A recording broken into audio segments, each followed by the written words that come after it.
విద్యా సంస్థలు అంటే కొత్త ఒక వింత పాత ఒక రోత అంటారు. విదేశాల వాళ్ళు మన దగ్గరికి రావాలని మనం ప్రయత్నిస్తుంటే మన వాళ్ళు విదేశాలకు వెళ్ళి అక్కడ సెటిల్ అవ్వాలని ప్రయత్నిస్తారు. చదువుని బేస్ చేసుకుని ఏదో ఒకటి అక్కడ under graduate or PG MS లాంటి కోర్సులు చేసేస్తే ఆ చదువుతున్నంతకాలం అక్కడ దాన్ని ఏమంటారు, సూపర్ మార్కెట్లో పనిచేసినా, చిల్లర కొట్లో పనిచేసినా, హోటల్లో పనిచేసినా, పబ్లో పనిచేసినా, ఎక్కడ పనిచేసినా ఎంతో కొంత డబ్బులు సంపాదించుకోవచ్చు. అది డాలర్లోనే వస్తుంది. తద్వారా తమ ఫీజులు తాము కట్టుకోవచ్చు.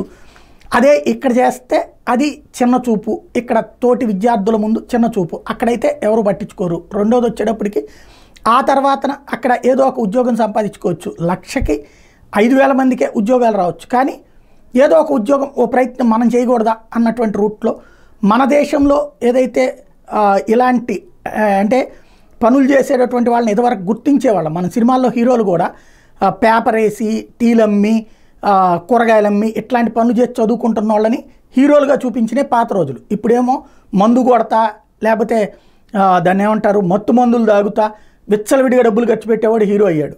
దాంతో మన సైకలాజికల్గా కూడా మార్పు వచ్చింది. ఎక్కడికంటే అట్లాంటి అనుభవించాలంటే విదేశాలు అన్నటువంటి రూట్లో పోతుంది.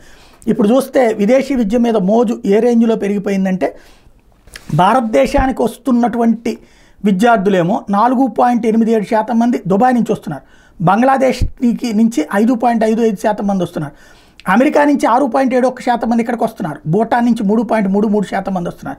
ఆఫ్ఘనిస్తాన్ నుంచి 6.72% వస్తున్నారు. నేపాల్ నుంచి 28% మంది వస్తున్నారు.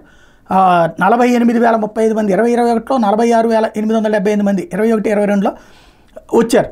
2014-15లో 4,345 కోట్ల ఆదాయం, 2023-24లో 2,068 కోట్ల రూపాయల ఆదాయం. అంటే మన దగ్గర ఆదాయం తగ్గుతుంటే అదే సందర్భంలో వైద్య విద్య కోసం విదేశాలకు వెళ్ళిన భారతీయుల సంఖ్య 2019లో 10 లక్షలు అయితే 22లో 13 లక్షలు, 25లో 20 లక్షలకి దాటింది అన్నటువంటి లెక్క తెలుస్తోంది. ఓవరాల్గా మన విద్యార్థులు ఎక్కువగా ఇష్టపడుతున్నటువంటి దేశాలు చూస్తే అంటే తక్కువ ఖర్చుతో అక్కడ పూర్తి చేసుకోవచ్చని Germany, Ireland, Singapore, Russia, Philippines, France, New Zealand.